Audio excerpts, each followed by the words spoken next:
ನಮಸ್ಕಾರ ಎಲ್ಲರಿಗೂ ರಮ್ಯಾ ಮನೆ ಅಡುಗೆ ಚಾನಲ್ಗೆ ಸ್ವಾಗತ.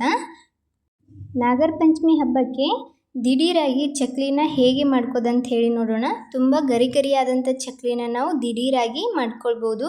ಇವಾಗ ಹೇಗೆ ಮಾಡೋದಂತ ಹೇಳಿ ನೋಡೋಣ. ಒಂದು ಕಡೆಗೆ ನಾನು 1 ಗ್ಲಾಸ್ನಷ್ಟು ಉದ್ದಿನಬೇಳೆ ತೊಗೊಂಡಿದ್ದೀನಿ. ಇವಾಗ ಇದನ್ನು ಚೆನ್ನಾಗಿ ಹುರ್ಕೊಳ್ಳೋಣ. ಅಂದರೆ ಕಲರ್ ಚೇಂಜ್ ಆಗೋವರೆಗೂ ಏನು ಹುರಿಯೋದು ಬೇಡ, ಒಂದು ಸ್ವಲ್ಪ ಹೊತ್ತು ಹುರ್ಕೊಂಡ್ರೆ ಸಾಕು. ಈ ಥರ ನಾವು ಹುರ್ಕೊಳ್ಳೋದ್ರಿಂದ ಹಿಟ್ಟು ಗ್ರೈಂಡ್ ಮಾಡುವಾಗ ತುಂಬ ಚೆನ್ನಾಗಿ ಹಿಟ್ಟು ಗ್ರೈಂಡ್ ಆಗ್ತದೆ, ಅದಕ್ಕೋಸ್ಕರ ಹುರ್ಕೊಳ್ಳೋದು. ನೋಡ್ಬೋದು ಸ್ವಲ್ಪ ಕಲರ್ ಕೂಡ ಚೇಂಜ್ ಆಗಿದೆ ಅನ್ನಿಸ್ತಾ ಇದೆ. ಇಷ್ಟು ಹುರ್ಕೊಂಡ್ರೆ ಸಾಕು, ಪೂರ್ತಿ ಕಲರ್ ಚೇಂಜ್ ಆಗೋವರೆಗೂ ಏನು ಹುರಿಯೋದು ಬೇಡ. ಇವಾಗ ಇದಕ್ಕೇ ನಾನು 1 ಗ್ಲಾಸ್ನಷ್ಟು ಪುಟಾಣಿನ ಹಾಕ್ತಾಯಿದ್ದೀನಿ. ಚಟ್ನಿಗೆಲ್ಲ ಬಳಸ್ತೀವಲ್ಲ ಅದೇ ಪುಟಾಣಿನ ಹಾಕ್ಕೊಂಡಿದ್ದೀನಿ. ಇವಾಗ ಇದನ್ನು ಸಹ ಒಂದು ಸ್ವಲ್ಪ ಹೊತ್ತು ಹುರ್ಕೊಳ್ಳೋಣ. ಪುಟಾಣಿ ಸ್ವಲ್ಪ ಕ್ರಿಸ್ಪಿ ಆಗ್ತವೆ ಈ ಥರ ಹುರಿಯೋದ್ರಿಂದ, ಹಿಟ್ಟು ತುಂಬ ಚೆನ್ನಾಗಿ ಬರುತ್ತೆ. ಅದಕ್ಕೋಸ್ಕರ ಒಂದು ಸ್ವಲ್ಪ ಹೊತ್ತು ಬೆಚ್ಚಗೆ ಮಾಡ್ಕೊಳ್ಳೋದಷ್ಟೇ, ಕಲರ್ ಚೇಂಜ್ ಆಗೋವರೆಗೂ ಏನು ಹುರಿಯೋದು ಬೇಡ. ನೋಡ್ಬೋದು ಇಷ್ಟಾದರೆ ಸಾಕು. ಇವಾಗ ಗ್ಯಾಸ್ನ ಆಫ್ ಮಾಡಿಟ್ಕೊಂಡು ಇದನ್ನು ಒಂದು ಬೇರೆ ಪಾತ್ರೆಗೆ ಹಾಕ್ಕೊಳ್ಳೋಣ. ಅದೇ ಪಾತ್ರೆಗಾದ್ರೆ ಅದು ಕಲರ್ ಚೇಂಜ್ ಆಗಿಬಿಡ್ತದೆ. ಇವಾಗ ಇದು ಪೂರ್ತಿ ತಣ್ಣಗಾಗಬೇಕು, ಅಲ್ಲಿವರೆಗೆ ಇದನ್ನು ಹಾಗೆ ಬಿಡೋಣ. ಇವಾಗ ತಣ್ಣಗಾಗಿದೆ, ಇದನ್ನು ಗ್ರೈಂಡ್ ಮಾಡಿ ತಗೊಳ್ಳೋಣ. ನೋಡ್ಬೋದು ಪುಡಿ ಮಾಡಿ ಅದನ್ನು ಸೋಸಿಟ್ಕೊಂಡಿದ್ದೀನಿ. ಅದಕ್ಕೇ ಅಕ್ಕಿ ಹಿಟ್ಟನ್ನು ಹಾಕ್ತಾಯಿದ್ದೀನಿ. ನಾನಿಲ್ಲಿ ಒಂದು 3 ಗ್ಲಾಸ್ನಷ್ಟು ಅಕ್ಕಿ ಹಿಟ್ಟನ್ನು ಬಳಸ್ತಾ ಇದ್ದೀನಿ. 1 ಗ್ಲಾಸ್ ಉದ್ದಿನಬೇಳೆ, 1 ಗ್ಲಾಸ್ನಷ್ಟು ಪುಟಾಣಿ, ಹಾಗೆ ಅದಕ್ಕೇ 3 ಗ್ಲಾಸ್ ಆಗುವಷ್ಟು ಅಕ್ಕಿ ಹಿಟ್ಟನ್ನು ಹಾಕ್ಕೊಂಡಿದ್ದೀನಿ. ಮನೆಯಲ್ಲೇ ಇರುವಂಥದ್ದನ್ನು ಹಾಕ್ಕೊಳ್ಬೋದು, ಇಲ್ಲಾಂದರೆ ಅಂಗಡಿಗಳಲ್ಲಿ ಸಿಗ್ತಲ್ಲ ಅದನ್ನು ಸಹ ಹಾಕ್ಕೊಳ್ಬೋದು. ನಂತರ ಒಂದು ಅರ್ಧ ಚಮಚದಷ್ಟು ಅರಿಶಿನ ಪುಡಿ, ಹಾಗೆ ಸ್ವಲ್ಪ ಜೀರಿಗೆ, ಖಾರಕ್ಕೆ ನೋಡಿಕೊಂಡು ಖಾರ ಸೇರಿಸ್ಕೊಳ್ಳಿ. ಖಾರ ಎಷ್ಟು ತಿಂತೀರ ನೋಡಿಕೊಂಡು ಸೇರಿಸ್ಕೊಳ್ಬೋದು. ರುಚಿಗೆ ತಕ್ಕಷ್ಟು ಉಪ್ಪು. ಇವಾಗ ಒಂದು ಅರ್ಧ ಚಮಚದಷ್ಟು ಅಜ್ವೈನನ್ನು ಸ್ವಲ್ಪ ತಿಕ್ಕಿ ಹಾಕ್ತಾಯಿದ್ದೀನಿ. ಘಮ ಚೆನ್ನಾಗಿ ಬರುತ್ತೆ ತಿಕ್ಕಿ ಹಾಕೋದ್ರಿಂದ. ನಂತರ ಒಂದು ಸ್ವಲ್ಪ ಎಳ್ಳನ್ನು ಹಾಕ್ತಾಯಿದ್ದೀನಿ. 1 ಚಮಚದಷ್ಟು ಎಳ್ಳನ್ನು ಸೇರಿಸ್ಕೊಂಡಿದ್ದೀನಿ. ಇವಾಗ ಒಂದು ಸ್ವಲ್ಪ ಬೆಣ್ಣೆನ ನಾನು ಚೆನ್ನಾಗಿ ಕಾಯಿಸ್ಕೊಂಡ್ಬಿಟ್ಟು ಹಾಕ್ತಾಯಿದ್ದೀನಿ. ಬೆಣ್ಣೆ ಇಲ್ಲಾಂದರೆ ಎಣ್ಣೆನೂ ಸಹ ಕಾಯಿಸ್ಕೊಂಡು ಹಾಕ್ಕೊಳ್ಬೋದು. ಇವಾಗ ಇದನ್ನು ಚೆನ್ನಾಗಿ ಕಲಿಸ್ಕೊಳ್ಳೋಣ. ಬೆಣ್ಣೆ ಸುಡ್ತಿದೆ, ಅದಕ್ಕೋಸ್ಕರ ಚಮಚದಿಂದ ಕಲಿಸ್ತಾ ಇದ್ದೀನಿ. ನಂತರ ಇದನ್ನು ಕೈಯಿಂದ ಚೆನ್ನಾಗಿ ಮಿಕ್ಸ್ ಮಾಡಬೇಕಾಗ್ತದೆ. ಎಲ್ಲ ಹಿಟ್ಟು ಚೆನ್ನಾಗಿ ಬೆರಿಬೇಕು. ನೋಡ್ಬೋದು ಇವಾಗ ಮಿಕ್ಸ್ ಮಾಡ್ಕೊಂಡಿದ್ದೀನಿ. ಈ ಥರ ಉಂಡೆ ಕಟ್ಟಿದರೆ ಉಂಡೆ ಥರ ಆಗಬೇಕು, ಅಂದರೆ ಹಿಟ್ಟು ಪರ್ಫೆಕ್ಟ್ ಆಗಿದೆ ಅಂಥೇಳಿ. ಇವಾಗ ಇದನ್ನು ನಾದ್ಕೊಳ್ಳೋಣ. ನಾನಿಲ್ಲಿ ಹಿಟ್ಟು ನಾದಲಿಕ್ಕೆ ಬಿಸಿ ನೀರನ್ನು ಬಳಸ್ತಾ ಇದ್ದೀನಿ. ಬಿಸಿ ನೀರಿಂದನೇ ಹಿಟ್ಟನ್ನು ನಾದ್ಕೊಳ್ಳಿ. ಆದಷ್ಟು ಬಿಸಿ ನೀರಿಂದ ಹಿಟ್ಟನ್ನು ನಾದೋದ್ರಿಂದ ಚಕ್ಲಿ ತುಂಬ ಗರಿಗರಿಯಾಗಿ ಬರುತ್ತದೆ. ಸ್ವಲ್ಪ ಸ್ವಲ್ಪ ನೀರನ್ನು ಹಾಕ್ಕೊಂಡು ಮೊದಲಿಗೆ ಚಮಚದಿಂದ ಕಲಿಸ್ಕೊಳ್ಳಿ. ನಂತರ ಕೈ ಮುಟ್ಟುವಷ್ಟು ಬಿಸಿ ಇರುವಾಗ ಅದನ್ನು ಚೆನ್ನಾಗಿ ನಾದ್ಕೊಳ್ಬೋದು. ನೋಡ್ಬೋದು ನಾನಿಲ್ಲಿ ನಾದುತ್ತಾ ಇದ್ದೀನಿ, ಅಷ್ಟೊಂದು ಸುಡ್ತಾ ಇಲ್ಲ. ಇವಾಗ ಇದನ್ನು ಕೈಯಿಂದ ನಾದ್ಕೊಳ್ಳೋಣ.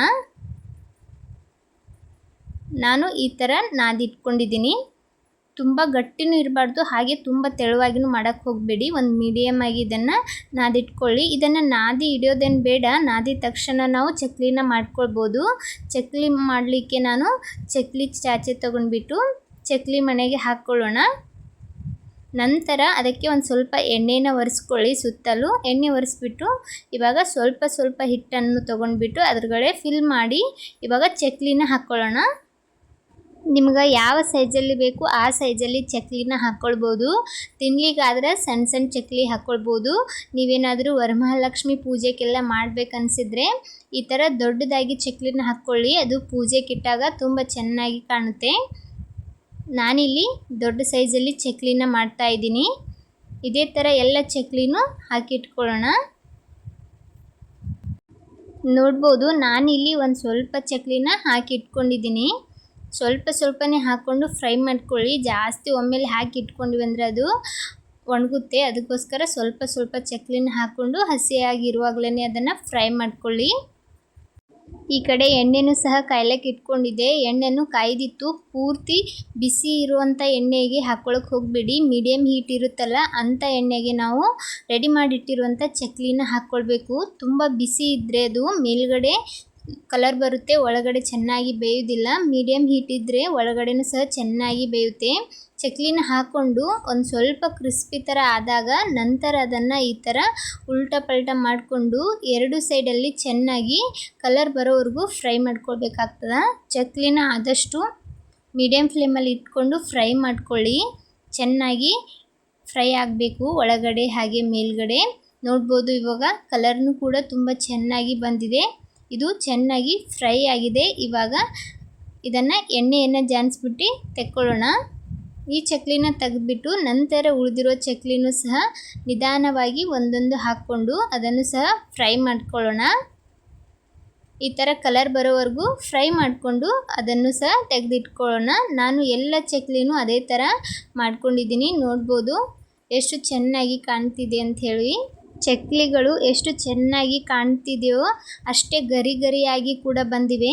ನೋಡ್ಬೋದು ಇವಾಗ ನಾನು ಎಲ್ಲನೂ ಒಂದು ಪ್ಲೇಟಲ್ಲಿ ಹಾಕ್ಕೊಂಡಿದ್ದೀನಿ. ನಾನು ನಾದಿರುವಂಥ ಹಿಟ್ಟಲ್ಲಿ ಇಷ್ಟು ಚಕ್ಲಿಗಳನ್ನು ಮಾಡ್ಕೊಂಡಿದ್ದೀನಿ.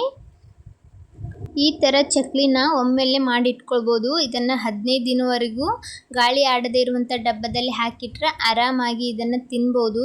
ನೋಡಿದ್ರಲ್ಲ ಯಾವ ಥರ ನಾವು ಇನ್ಸ್ಟಂಟಾಗಿ ಚಕ್ಲಿನ ಮಾಡ್ಕೊಳ್ಬೋದು ಅಂಥೇಳಿ. ಈ ರೆಸಿಪಿ ಇಷ್ಟ ಆದ್ರೆ ನೀವು ಸಹ ಒಮ್ಮೆ ಟ್ರೈ ಮಾಡಿಬಿಟ್ಟು ಹೇಗೆ ಬಂದಿತ್ತು ಅಂತ ಹೇಳಿ ಕಮೆಂಟ್ ಮಾಡಿ. ನಾನಿಲ್ಲಿ ಒಂದು ಮುರಿ ತೋರಿಸ್ತಾ ಇದ್ದೀನಿ ಎಷ್ಟು ಕ್ರಿಸ್ಪಿಯಾಗಿ ಬಂದಿದೆ ಅಂಥೇಳಿ. ಒಳಗಡೆನೂ ಸಹ ತುಂಬ ಪಳ್ಳಾಗಿ ಬಂದಿತ್ತು. ನೋಡಿದ್ರಲ್ಲ ಯಾವ ಥರ ಚಕ್ಲಿ ಮಾಡೋದಂತ ಹೇಳಿ. ರೆಸಿಪಿ ಇಷ್ಟ ಆದ್ರೆ ಒಂದು ಲೈಕ್ ಕೊಡಿ. ಹಾಗೆ ಇದೇ ಥರದ ಇನ್ನಷ್ಟು ರೆಸಿಪಿಗೋಸ್ಕರ ರಮ್ಯಾ ಮನೆ ಅಡುಗೆ ಚಾನಲನ್ನು ಸಬ್ಸ್ಕ್ರೈಬ್ ಮಾಡೋದು ಮರಿಬೇಡಿ. ಹಾಗೆ ಬೆಲ್ ಐಕನ್ ಕೂಡ ಒತ್ತಿ. ನನ್ನ ವಿಡಿಯೋನ ಯಾರೆಲ್ಲ ನೋಡ್ತಾ ಇದ್ದೀರಾ ಎಲ್ಲರಿಗೂ ಧನ್ಯವಾದಗಳು.